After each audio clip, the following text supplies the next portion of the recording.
For every wound, there is a scar, and every scar tells an excruciating story. It is not easy to write a book. I hope it was. It's not very easy to write, let alone writing your own story, writing your painful story. What made you to write this book? Because I believe a lot of women are too numb to speak out. Most of the women, you find them putting on the red lipstick, they put on a facade, and you think all is well, but deep down in their hearts, they're hurting. I thought I had healed, but I only realized that they were unresolved wounds. So in my crying, it was also part of my healing. And I guess. Welcome to part 2 of No Man is Worth My Tears, Breaking Free. Even without premarital counseling, there was a point here in the book where you consulted his aunt in order to resolve the issues that you're having in your marriages. So I must say, you have tried something. Tell me about that Yes, one. I really did try, Mulisa. Right, I really okay. did try. I consulted the aunties, seeking help from them. Maybe they could come and sit down with us and resolve the problems that we're encountering. But they told me to be silent. They told me not to ask him, because at some point when he used to come late, I would ask why he was late, and I would get beaten up for that. So they advised me to keep quiet, and I did exactly what they told me. But in my quietness, I still got beaten up. Why are you quiet? Why aren't you asking me questions? And if I ask, I still get beaten up. So I ended up really getting confused. I really didn't know what else to do. And I felt like the aunties were not really supportive. side, Yes. I felt they could have done something, much better than that. Okay. Yeah. So how was the support of the family, your family and also his family, before and even during the marriage itself? With his family, I would say they really did welcome me with open arms.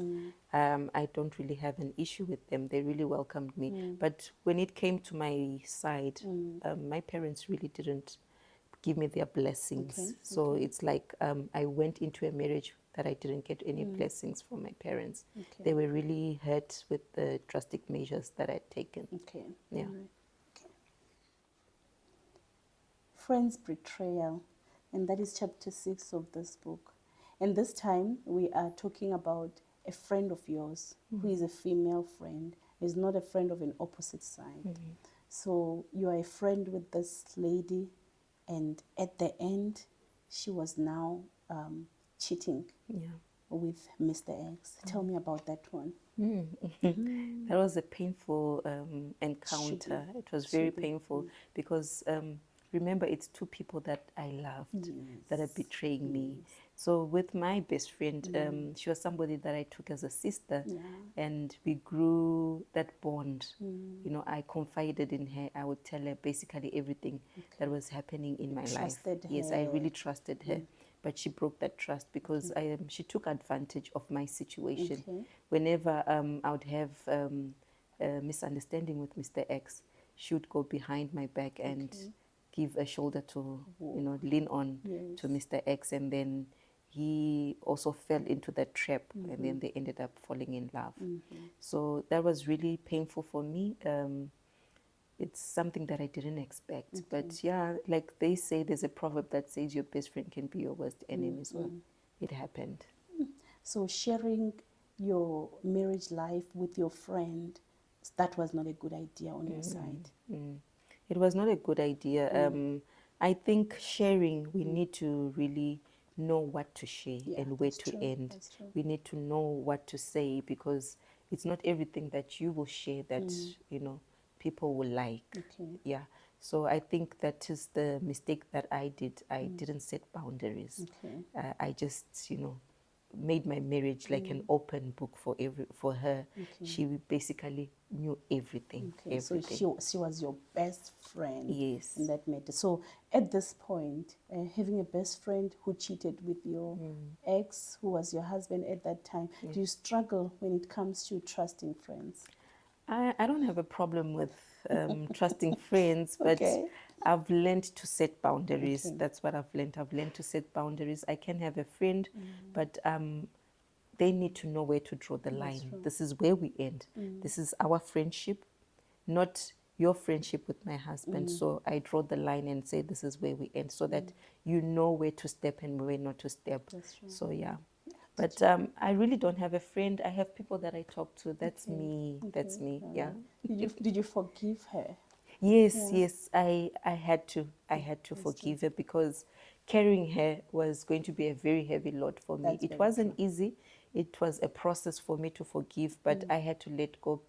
I decided I'm gonna be the bigger person. I'm going to And take release back her. your power. Yes, I'm going to release her, and I'm going to take back my power, because the Word of God says, if you cannot forgive your brother who has wronged for you, how will your Heavenly Father forgive you?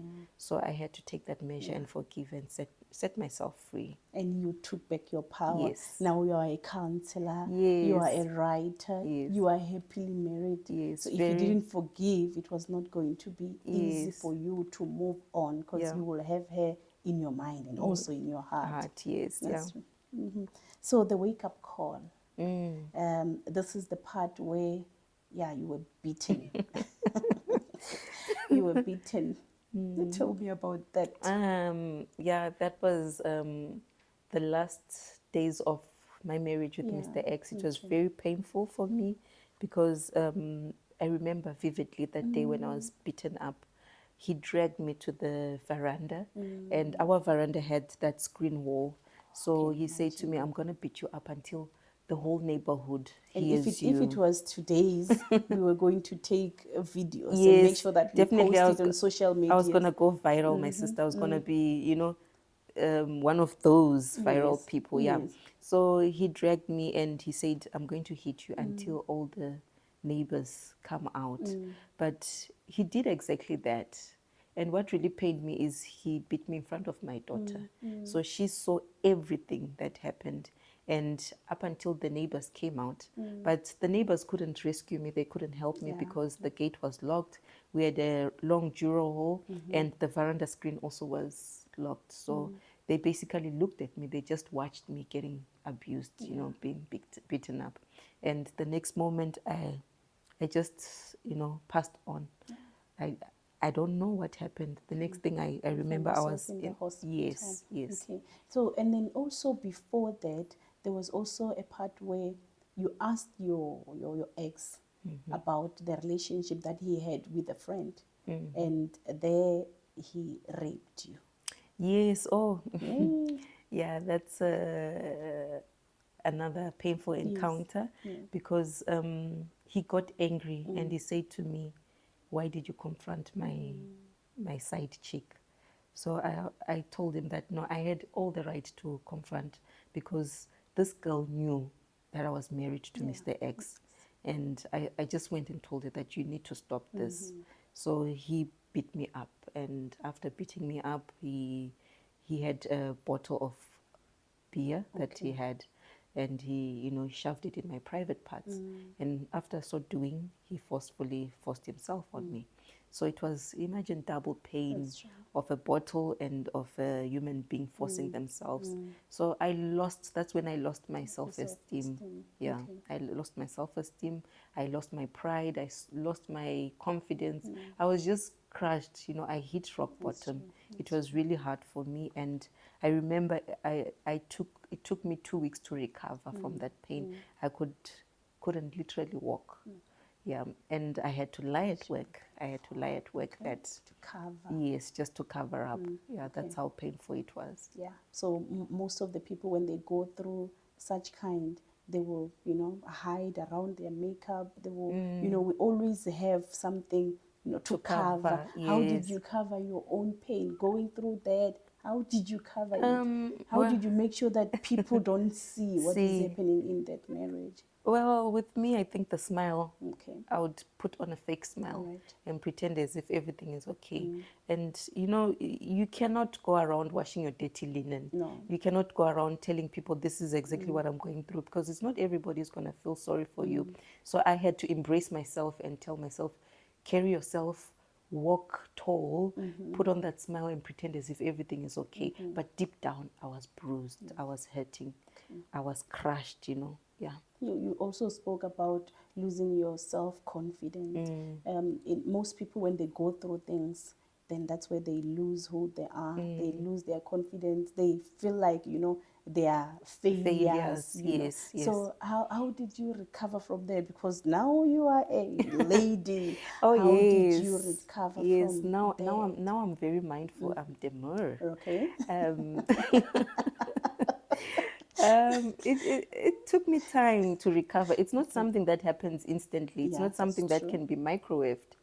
Like you can cook noodles 2 minutes and then it's done. It really took hard work for me to realize that, okay, I need to get back my identity, to know who I am, and to walk tall and to believe in myself, That's true. because I was at a point where I didn't even know who I was. Yeah, You know, yes. I can imagine. I'd lost my senses. If somebody tells me that you're stupid, that's exactly what I believed. Okay, this is what this person is telling me, so that's I am exactly stupid. yeah. So it took me hard work to come back to being the woman I am today. It took me hard work, but I thank God that I'm here today. Yeah. So being at the hospital, and you are now admitted after the beating at the veranda. We are going Yes. back there, being at the hospital for 10 days. Tell me about that experience at the hospital. Oh, that was also a painful part, because remember, I'm in hospital for 10 days. I'm not with my daughter. And Mr. X, not at any point did he come and see me in hospital. Okay. All he could do was send his employees to come and check me. Okay. They would bring me, yes, fruits, food, whatever, but never a single day did he come, not even to buy me flowers. Okay. So, yeah. So when you were going through the abuse, there was abuse, and also, some points where he will come and pamper you, say I'm sorry and all those things. Do you think all those treatments of after effects or after beating were the ones that made you stayed for that long? I think what held me into that marriage was Your daughter, maybe? my daughter, yes, and the fear of the unknown. Yeah, You know, fear of the unknown, fear of what people are going to say if I leave this marriage. And also remember, this person had been pampering me with a lot of gifts, Yes. and I felt like, okay, if I'm going to leave him, I'm not going to have this kind of a lifestyle that I've been having. So it was really hard for me, like, if I have to leave and start afresh, will I survive without him? And when I look at my daughter, will I be able to fend for her without him being in the picture? So that's what actually kept me inside the marriage. There were many instances when I wanted to go out, but when I think of this fear of the unknown, that would hold me back and say, stay. So after how many days? 15 days? 10 10 days? Yeah, days, after yes. 10 days, now you are discharged. And Mr. X never visited you at the hospital? Not even a single day. Not even a single day. But when you got home, Mr. X is very apologetic, as always. Yes. But this time, he said something that was new. He said that, I can even go for counseling. Yeah. Do you think if that had happened before, it was going to save this marriage? If he had realized it the very first time, earlier on, I think things would have turned out much better. But now he's seeking for help when it's a bit late. Not late on his side, but on my side, because I was now I was literally at wit's end. I was exhausted of this marriage. I was tired. I just wanted to go. I just wanted to step out. That's what I wanted. So at this point, I didn't see the need for us going for counseling. If there was somebody who really needed counseling, it was him, not me. Not me. So I don't think it was going to save our marriage, because I was really broken. Okay, all right. It was too late. It was too late for me. For me. Okay. So at the end, you had to throw a party. Your breaking free was not just any mere breaking free. You had to even throw a party in which the aim was not known. Yes. The purpose was Was not not known, known. yes. Tell me about the party, because there you are very dramatic. Okay, with that one, I really don't know what I was thinking. Okay. Because when I reflect back, I ask myself, but why a party, you know? But I wanted to live in style, you know. I just wanted to say goodbye to the people that I loved, Yeah. but I didn't want to say it to them like verbally.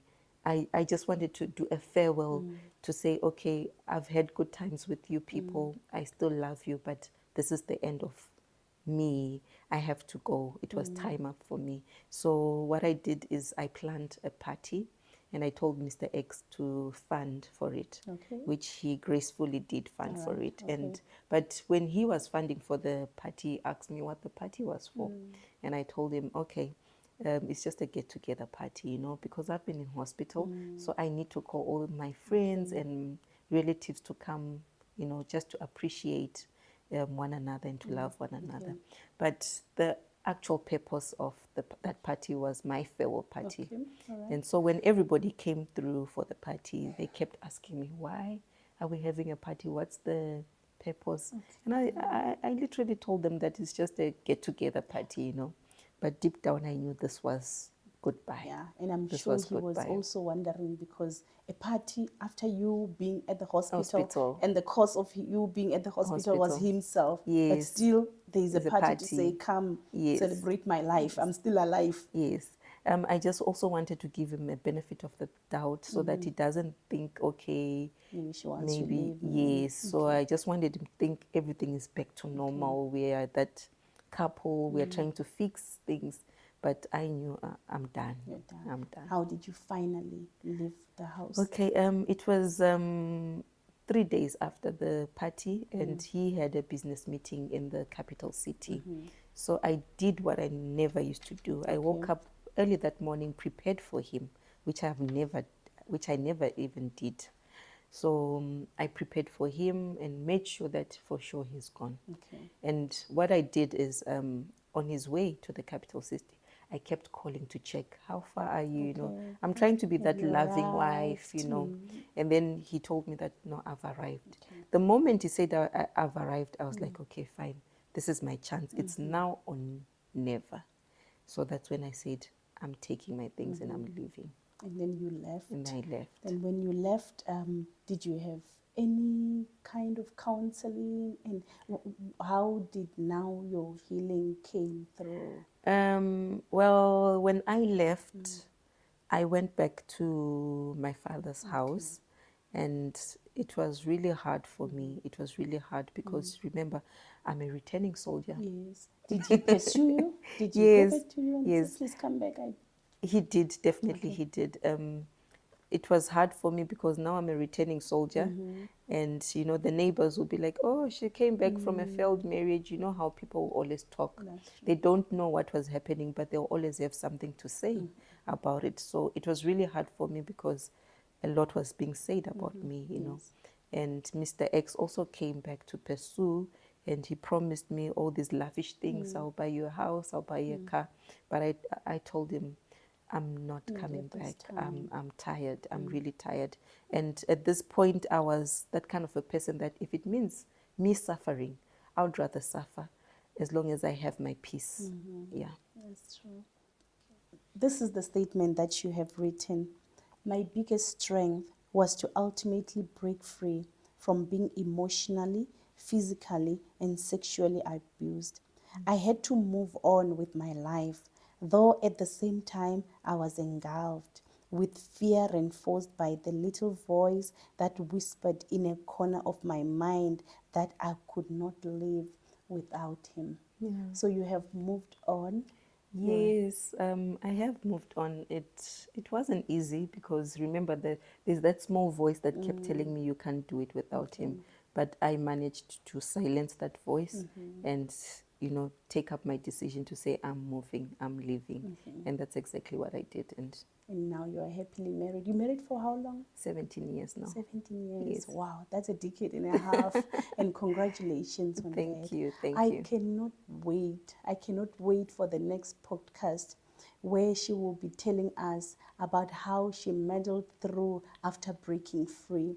We want to know the step that she went through in order for her to become the woman that she is, a counselor, premarital counselor, a marriage counselor, a pastor, and also a wife. Yes. So we want to know how she managed to become the woman that she is. Keep watch and check out my next podcast where I will be interviewing her and we will be talking about her life right now after forgiving, because after when you have gone through situation like what she went through, you still need to also forgive. You need to forgive the men who has beaten you. You need to forgive the people that have betrayed you. I cannot wait. Keep watch.